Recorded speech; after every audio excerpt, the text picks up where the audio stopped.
বিসমিল্লাহির রহমানির রহিম। আউযু বিল্লাহি মিনাশ শাইতানির রাজিম। বিসমিল্লাহির রহমানির রহিম। প্রিয় ভাইরা আমার, আজকের সভা একজন প্রার্থী হিসাবে তাকে হত্যা করার জন্য সেখানে জঘন্যভাবে গুলি করা হয়েছে গতকালকে। তাকে হত্যা করার জন্য সে মুমূর্ষু অবস্থায় হাসপাতালে আছেন।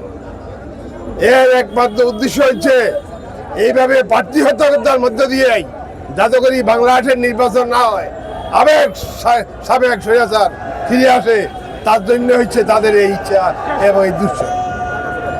সুতরাং এই বাংলাদেশের মানুষ এবং আমরা বুকে হাত দিয়ে সিদ্ধান্ত নিয়েছি, আমরা সমস্ত বাংলাদেশের কোটি কোটি মানুষ সিদ্ধান্ত নিয়েছে ফেব্রুয়ারির মাসের মধ্যেই যেই তারিখ আমাদের সরকার ঘোষণা করেছেন, তত্ত্বাবধায়ক সরকার, সেই ফেব্রুয়ারি মাসে বা 12 তারিখে অবশ্যই বাংলাদেশের নির্বাচন অনুষ্ঠিত হবে।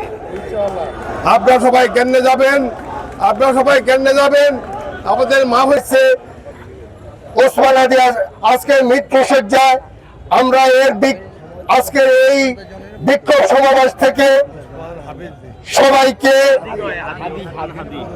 এই প্রশাসনকে জানাতে চাই, এভাবে যদি অন্যায়, অত্যাচার এবং কি খুনের রাজনীতি চলে, আমরা বিএনপি আজকে রাজপথে অতীত ছিলাম। যন্ত্রের অংশ হিসেবে এই হত্যা চেষ্টা করা হচ্ছে, এদের বিরুদ্ধে রুখে দাঁড়াতে হবে। বারবার বলেছে যেখানে আওয়ামী লীগ সেখানে প্রতিরোধ।